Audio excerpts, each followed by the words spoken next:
What's up? Welcome to our show, Like Father, Like Son. This is a show where I want you guys out there in the YouTube world, Instagram world, to start being real with your kids. Let's stop lying to our kids. Grandmas, granddads, mom, dad. Let's just be real with our kids. We can save them a whole lot of trouble by being real with them and helping them understand the way of life and guiding them through the process, but letting them be themselves. Today's topic is about DMX and his untimely death and his relationship with his son. DMX was a rap legend, gave a lot of inspiration to young rappers around the world, was also a great inspiration to a lot of people, good big things in the rap industry and stuff like that.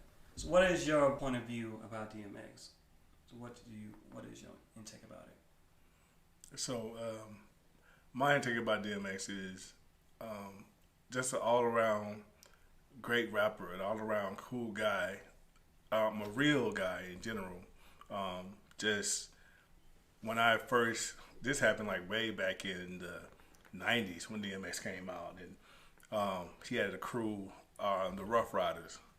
And, you know, back in the day, we didn't have internet, we didn't have YouTube, we didn't have all those things. So we only could see celebrities on a certain day. You know, they had to come on TV and we would see them, and or we listen to them on the radio. Mm-hmm. But then when we go on TV, when we see them on TV, we were like, dang, you know, it would be amazing to see them because, you know, it is only like 30 minutes we get to see them.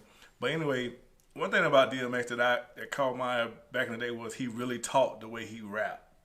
Uh-huh. Like like that really loud, raspy voice is how he talked. And I think that's what caught a lot of people's eyes back in the day. You know what I'm saying? They gravitate towards him because they feel like, oh, he was very real and he was from New York. And from us from down south, we're like, dang, this, you know, we're amazed to hear people from all of the cities. Mm-hmm. So DMX was one of those guys that just a real guy, just a real, like, you know what I'm saying? It's like somebody that you can talk to, somebody that you can really, you know, because they're going to, like an uncle, they're going to tell you some real stuff. And so that's how a lot of us look at DMX. Like, he's the uncle that's going to tell you real about the life. He's not going to lie to you about what's going on out here in the world. No, he did have a drug addiction. That's what I looked into. So what is your point of view about that? About his drug addiction? Yeah, what is your point of view? So one thing about DMX, he never did shy away from telling people what's real. He had a drug addiction. He had a problem with drugs. But the only thing that it's just like everybody have a weakness. Everybody have a problem with something in life. Nobody's perfect. All right. Nobody's perfect. And my thing is, I wish DMX had a crew around him, that somebody around him to say, hey, you know, somebody that can love him, somebody that was around him that loved him unconditionally, somebody who around him was real with him. Somebody would say, hey man, you don't need to do this. Hey man, let's cut this out. Hey man, let's get you some help. You know, but if you have everybody around you that's saying, hey, you're the greatest, hey, and feeding you these drugs, how are you supposed to, hey, get some help? And then my point about it is I always like had a problem with celebrities with drugs and stuff like that. I always felt like, you know, why are you doing drugs? Like, you have all this money. But that's what a lot of people think. Like, a lot of people think that money, you know, like all your problems will be solved. So what is your point of view about that? Because a lot of people think that DMX should never have been on drugs. He got all that money. Why are you doing drugs and stuff like that? You know. So you think that? Okay, so that's a good question. So you're saying that celebrities shouldn't have no problems? Basically. No, they should have no problems. Right. Like none. That's what a lot of people saying because he have all that money. You should not have no problems. That's what a lot of people think. You see what I'm saying? Right. I'm here. I'm listening to you. So you're saying that just because you're a celebrity, that you shouldn't be human. I'm not saying that. I'm saying that people believe that celebrities, that they big time, they Hollywood, you should not be going through nothing, basically. You should not be going through anything because you famous and you have money. And money can solve, and you have all that money can solve anything. And see, that's the thing. That's the thing around with a lot of people, and that's the thing that hurts a lot of celebrities, and they hurt a lot of people because people look at celebrities and they put them in that category And celebrities are normal people that's sharing their talent with you. They're sharing their gift with you. DMX had a gift of communication and rap, and he was sharing his gift with you. And just because he chose to share his gift with society, society has looked at basically outcast him.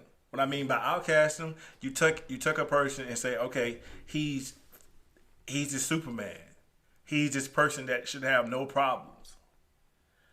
He's a person that can conquer anything, and that's not true. Just because this man shared his gift with you, don't mean that he's not human.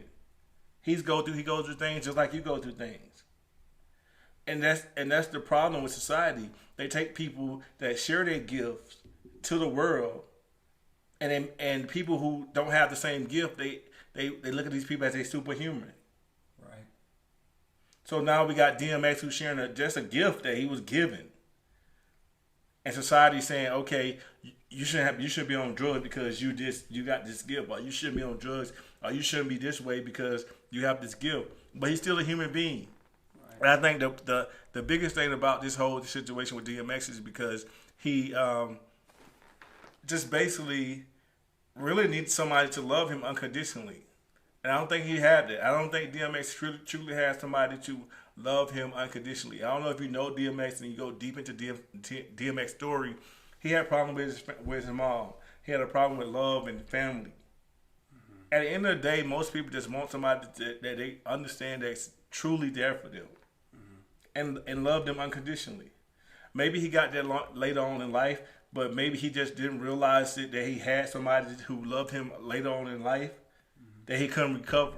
So DMX did an interview 8 years ago on Fix My Life, and he was talking about his relationship with his son. And he was speaking about his son and how much he loves him and how much he wanted to be a better father and stuff like that. So what is your point of view on that? So this is where DMX become a human. This is where DMX come human to me. This is where I relate to DMX, and I know that I have a gift. I have a gift of comedy, and DMX have a gift of music.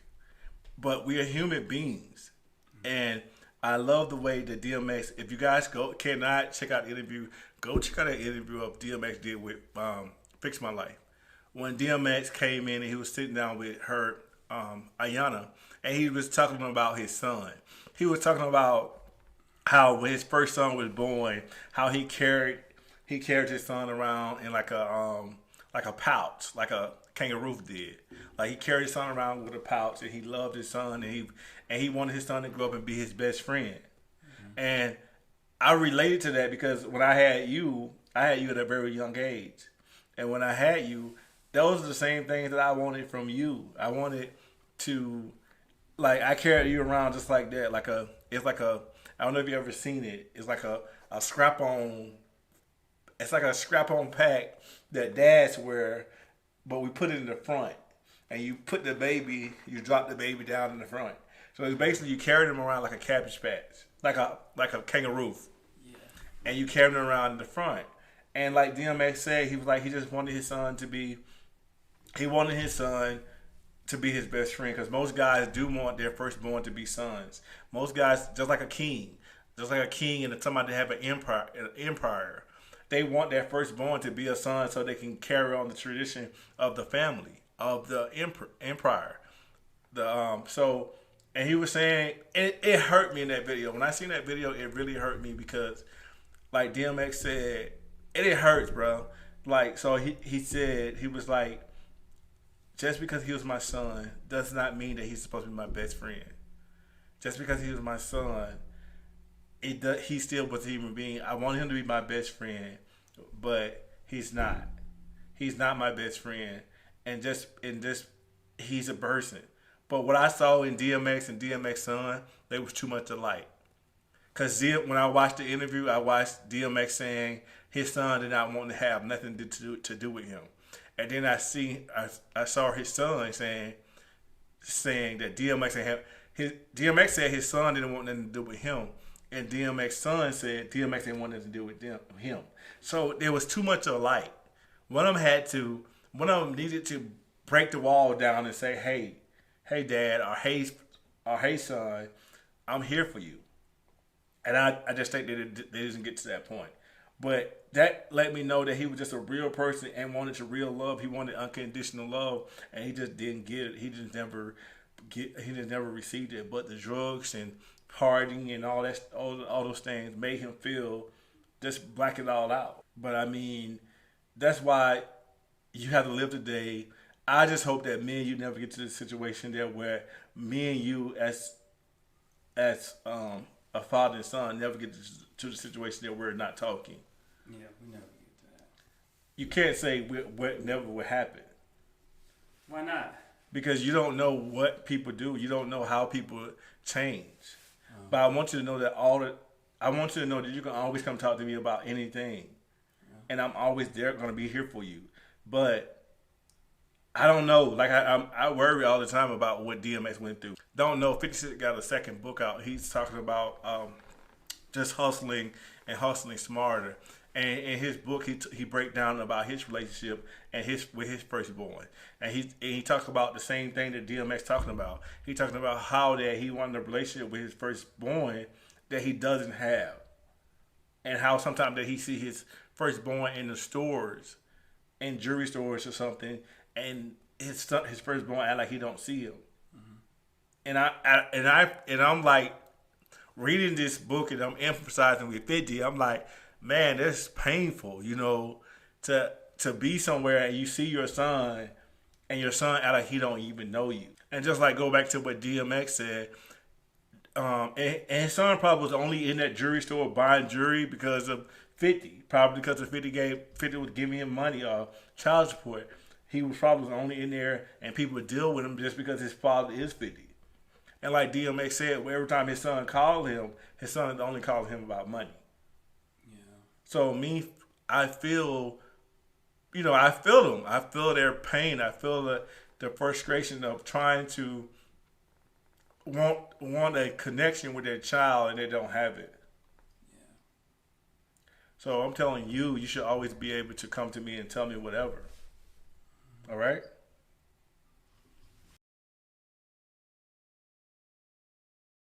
Yo, this is the end of this video. Make sure y'all like, comment, and subscribe, and we will see you on the next one.